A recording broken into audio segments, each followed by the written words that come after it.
My name is Mamma Jacqueline. Born in Harbour Island, lived there, born right here all my life. 86 years, Monday, the first day of February. Thank God to see it. Mother and father gone, sisters and brothers gone. I have plenty of sisters and brothers living, but all are scattered all over about. Some in Miami, some in Nassau, and some most is here on the island. And still thank God to see me on the island. I was young and then I got married and lived with my family right here. I had a nice husband till the Lord took him. I had 11 children and all by my husband before he died. My husband was born right in the island, right up on there. His mother was from here, but his father was from Cuba. I used to go to dance and we have parties and things, and me and my, as a boyfriend and thing. So till I got married, then I stopped that. Become a woman having babies. The conch stand, that's my son. The other thing, that's my daughter. One is a preacher of the church. Naomi, she's a minister of the church right there. Every morning I say my prayers and I sit there and think about Jesus, or if anybody come here, that's all I think about. And nothing else to think about. You got to think about the man who made you.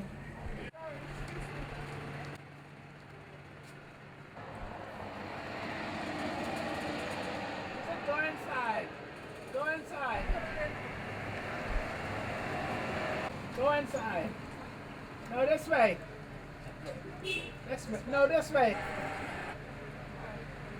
Started just took it up in my mind and just started it. Some of the people from Nassau sometimes come up and buy things too. Just same as the tourists.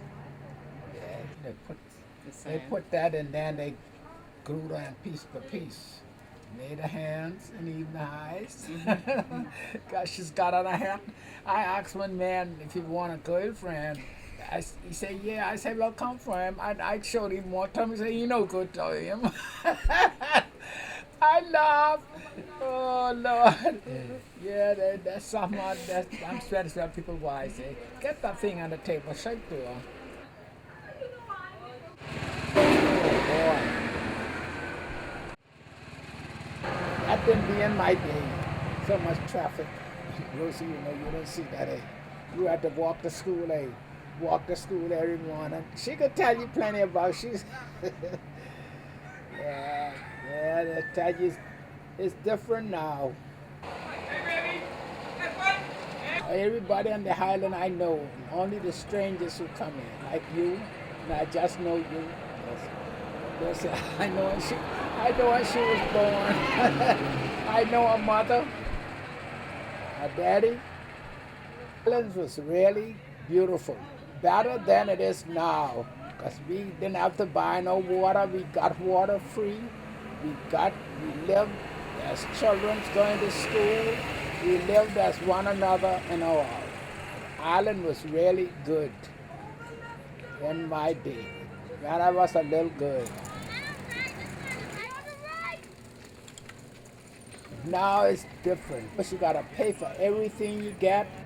Riding, we didn't have to ride, we had to walk, and everybody had to walk. I had to walk to work every morning.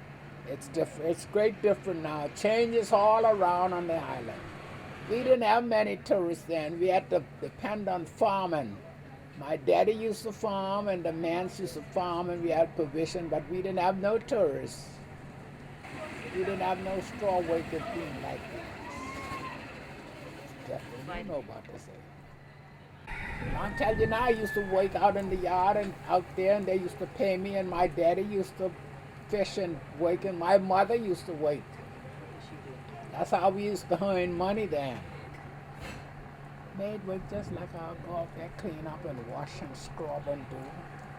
I had to leave school when I was 14 to work in white people's yard. They was my friends.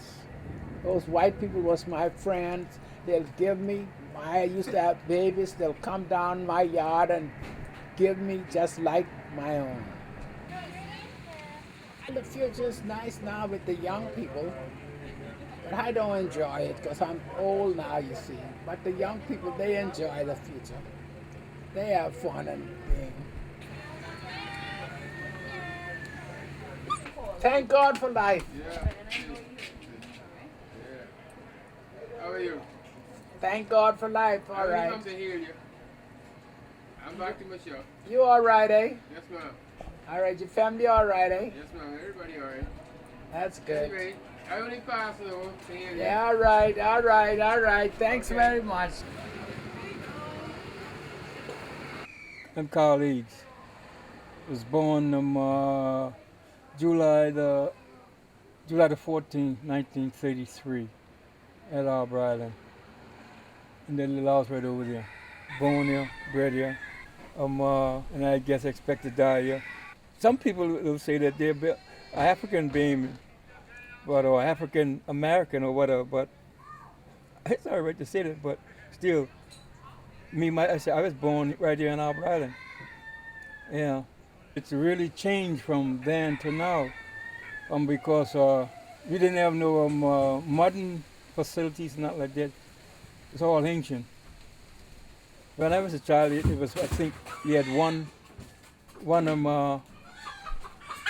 car or one truck, you know. Yeah, one truck, and that was owned by a white fella.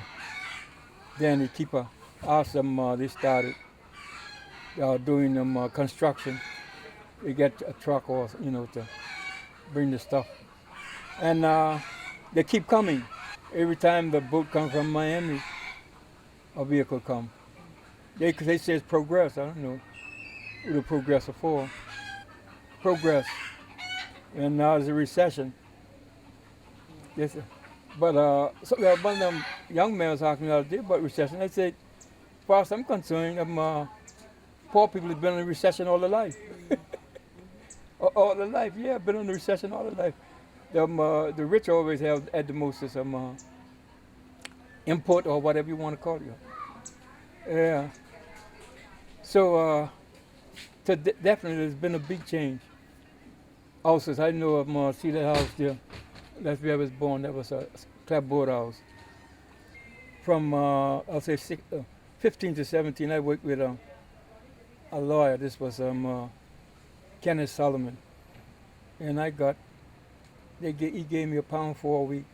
That's something like a pound was $2.50, $2.85. So they could tell you how bad it was. I started farming in 1989, something like that.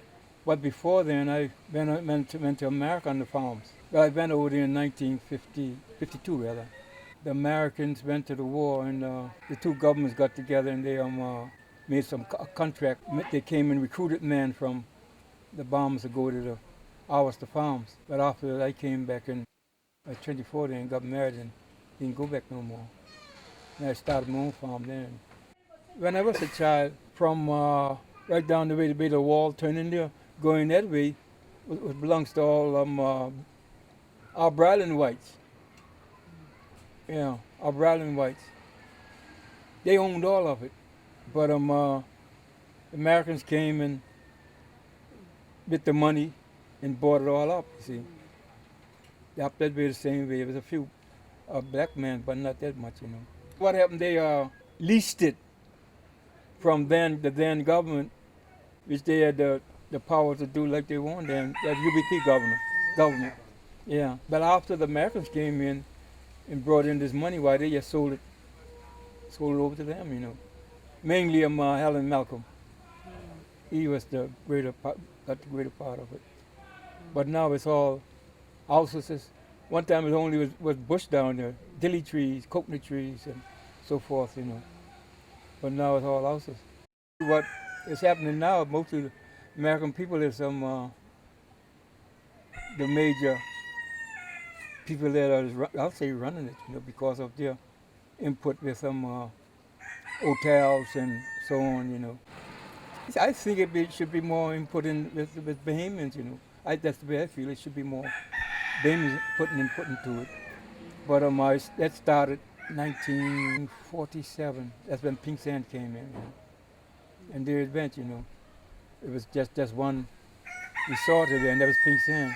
And Carl Sand came, then Ocean View, and mostly the local people work for them.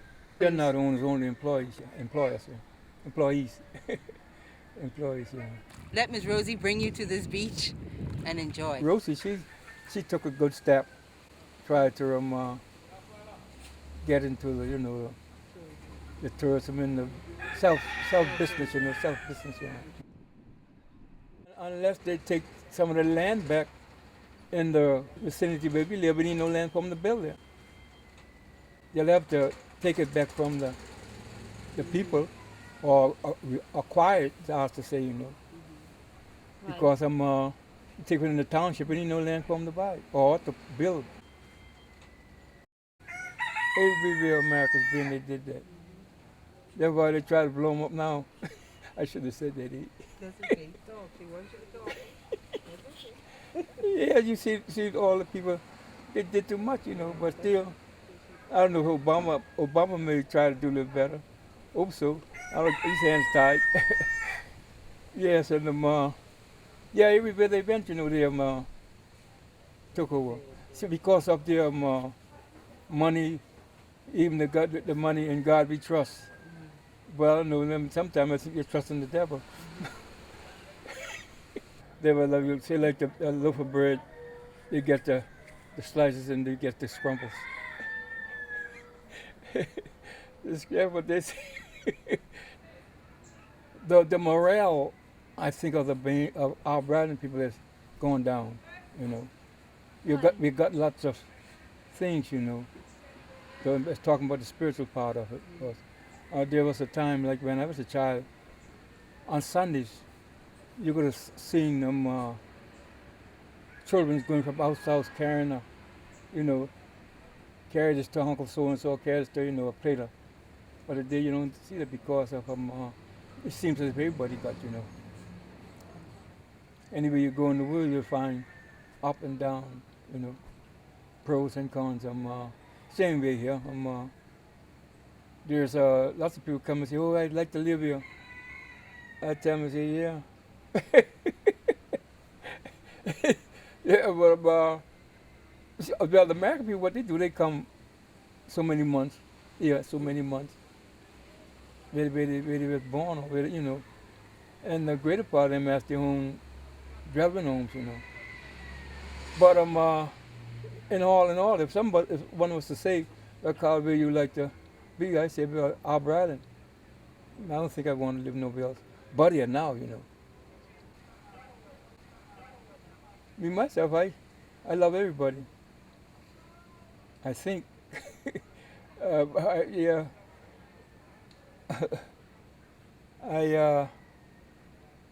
Not that you don't get some ups and downs, but you try to throw them off, I would like to address our parents.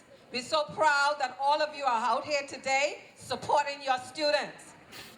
I want to say to you, it is okay to give the students, your children, the material things. They need the material things. But I also want to say the material things are temporal. You need to give them your time. Let's give them a round of applause.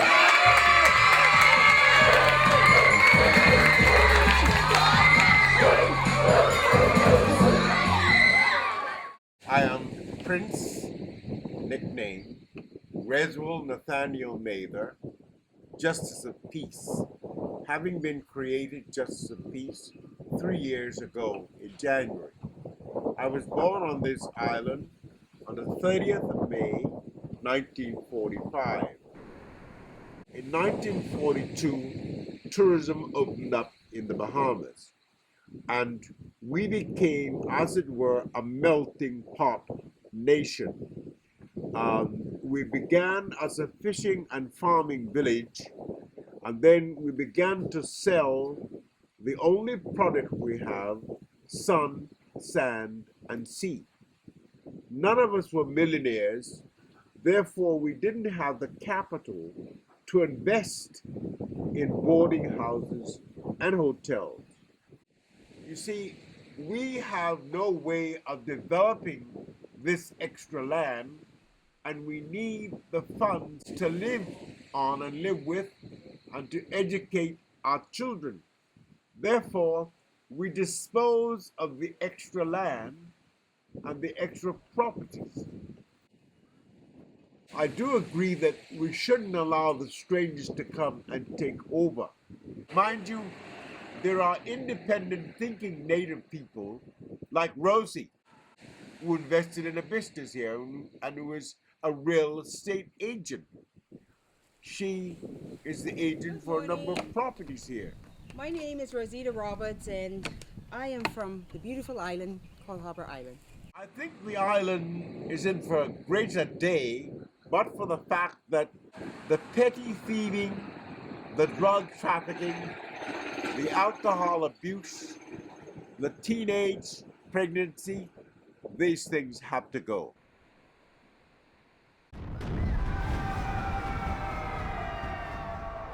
The time came when the Spanish took over, they killed off the Arawaks.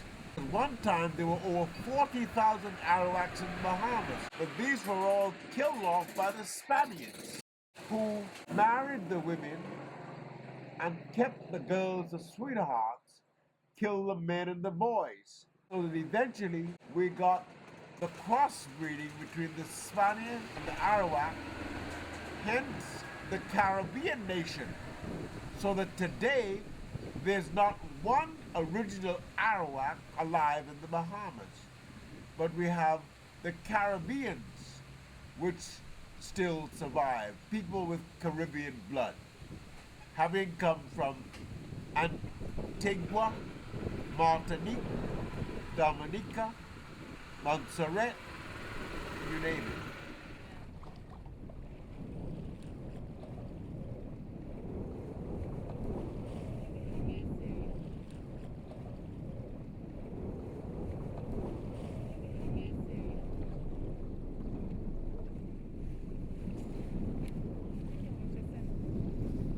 It was not until 1791 that a colorful English governor, who was a Scotch Islander named John Murray, and later created the Earl of Dunmore, became governor of the Bahamas in 1786, and in 1791, having visited Harbour Island for vacation, built a home here which he maintained, and in that year, 1791, he laid out Harbour Island into 190 lots, town squares, and in that year, 1791, he named this town for himself, Dunmore.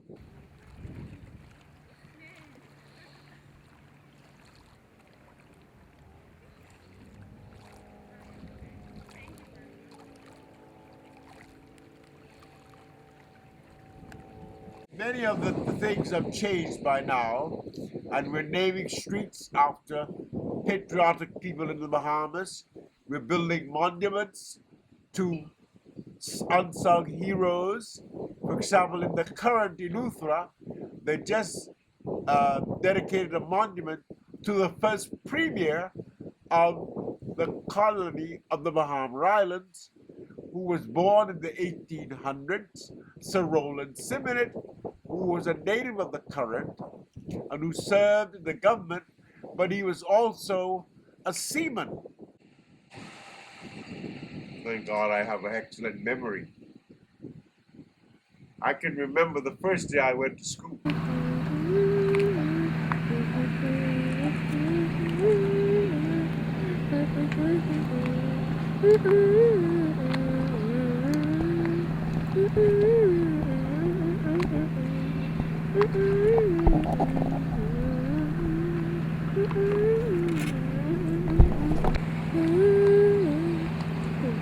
Looking forward to hosting you and having you here